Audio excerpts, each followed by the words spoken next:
नमस्कार सर्व ताईंना, कशा आहात सर्वजण. तर आज सुरुवात केली आप्पे बनवण्यापासून. तर म्हटलं चला आज नाश्त्यासाठी आप्पे बनवावे. आणि बाजारातून पालक आणली होती भाजीसाठी. भाजी म्हणजे आपण जी पालक भाजी बनवतो ती वेगळी, ही म्हणजे भाजी म्हणजे कालवण, आपण काय काय बरंच काय काय म्हणतो त्याला, तसं ती भाजी बनवायसाठी आणलेले. तर अशी बारीक कट करून घेतलेले आणि मग आता त्यात शिजाय टाकणार आहे मी चाकवत. तर चाकवत मी पूर्ण धुवून स्वच्छ करून अशी निवडून बारीक चिरून घेतली. आणि मेथीची भाजी आणलेली ती पण अशी निवडून घेतलेले. आज बऱ्याच भाज्या मी एकदम सगळं निवडून घेतलेलं आहे. लसूण सोलून घेतला. पुन्हा आप्पे बनवण्यासाठी आपल्याला मिरची, कांदा, टमाटर, कोथिंबीर जे काही सगळं लागतं आहे ना ते एकदम सगळं मी निवडून घेतलेलं आहे. आता इथं भाजी मी शिजायला टाकलेली आहे, कारण थोडी जर अर्धी कच्ची शिजली ना नंतर आपल्याला डाळ टाकायचे. कारण अगोदर जर आपण डाळ टाकली तर डाळ एकदम गिरवून जाते. भाजीला जरा वेळ लागतो बी शिजायला, देठ वगैरे असतात ते. तर इथं मी मिक्स करून हे आप्पे आहेत गऱ्याचे, कारण डाळीचे वगैरे बनवतात तर डाळीचे मी नाही बनवले, गऱ्यापासून बनवले. आणि 5-10 मिनटं जरा भिजू पण घातला होता गरा.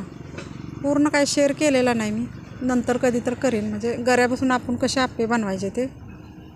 तर सगळं मिक्स करून आता आप्पे बनवा मी चालू केलेलं आहे. बऱ्यापैकी एवढे झालेत.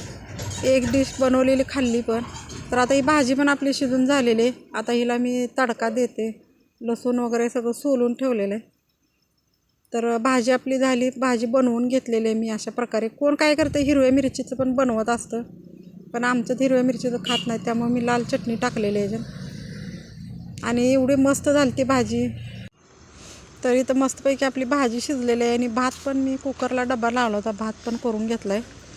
भात झालेले आहे. आता आप्पे पण बनवलेत. आणि मेथीची भाजी शिजवण्यासाठी, मेथीच्या भाजीमध्ये घालण्यासाठी मुगाची डाळ मी पाण्यात भिजू घातली होती. 10-15 मिनटं झाली तर ती पण आपली चांगली भिजली.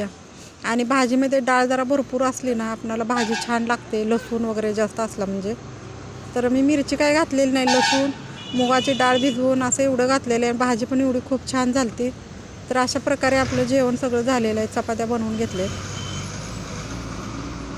आणि हा व्हिडिओ आहे दुसऱ्या दिवशीचा प्रकार, त्या नंतर काय बनवलंच नाही आम्ही बाहेर गेल्यामुळं. तर इथं 4चं टायमिंग आहे. आणि इथं पाणी आता सोडलं आहे झाडांना, कारण मुलांनी आळी केली ती झाडांना. आता बऱ्याच दिवसाला पाणी सोडलं नव्हतं, म्हटलं चला आता आपण पाणी सोडू. इथं बघू शकता वड्याला पण आता पाणी आहे अजून बऱ्यापैकी. त्यामुळे आमच्याकडे थंडी पण जरा जास्तच आहे, कारण जवळपास आपल्या पाणी वगैरे असलं ना थंडी वाजते खूप. आणि 10-15 दिवस झाले आम्ही हळद काढलेली होती, तर ती हळद अशी सुकायला टाकलेली आहे बघू शकताय. आणि ती एवढी भरपूर दिसत होती आणि आता सुकून एवढे मूठभरच झालेले. तर चला आता मी तिला काय करणार, वाळवून राखत घालून ठेवणार आहे, म्हणजे ते खराब होणार नाही. आणि इथं झाडांना बघा पाणी सोडले. ते मिरच्याची झाडं थोडी लावलेत ना तर त्याच्यावर सुद्धा रोग पडायला लागला. आणि इथं जवळ रस्ता असल्यामुळे सगळा धुळा त्या झाडावरनी बसतो. मग त्यामुळं काय फळं वगैरे याला जास्त लागत नाहीत. पण चला आपणाला तेवढंच थोडं थोडं वापरासाठी थोड्या थोड्या मिरच्या सापडतात. आणि वांगी पण बऱ्यापैकी भरपूर आम्ही खाल्ली बरं का. आणि मिरच्या पण असं आपणाला जास्त काही वापरात लागत नाहीत. कधी आपण भगर बनवली, कधी नाश्त्याला उपीट वगैरे पोहे बनवले, तर मग तेवढ्यापुरतं आम्हाला त्या मिरच्या निघतात. आपलं दुसऱ्याला संपल्या तर ह्याला दे त्याला दे म्हणण्यापेक्षा आपल्या दारात 4 झाडं असलेली बरे असतात. तर इथं कढीपत्त्यात छोटंसं झाड आलं आहे, पण त्याच्यावर पण एवढा धुळा खूप असं बसलेला आहे. तर मी धुळा झाडून टाकला आणि नंतर त्याला पाणी सोडलेलं आहे. पूर्ण अशी झाडं बघू शकता धुळ्यानं सगळे भरलेले आहेत, त्यामुळे फुलंसुद्धा त्याला लागणार. फुलंसुद्धा लागायची बंद झालेले आहेत आता. तर चला आता व्हिडिओ एवढाच कसा वाटतोय नक्कीच कमेंट करून सांगा. छोटासाच काढलेला आहे. आता भेटूया आपण पुन्हाच्या दुसऱ्या व्हिडिओमध्ये. आणि झाडांना पाणी सोडल्यावर बरंच छान वाटते, हिरवीगार होऊन जातात सकाळी सकाळी.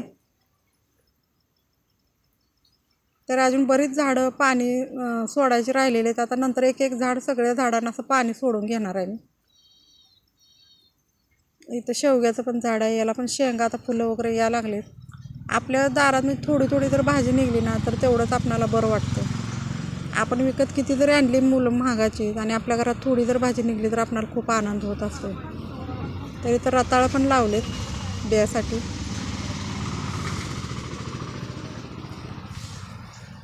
आणि तेवढी झाडं आहेत त्यात एकच मिरची सापडलेली आहे बघू शकताय. तर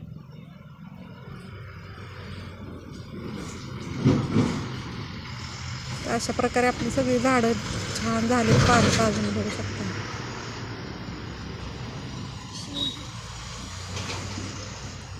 शेवट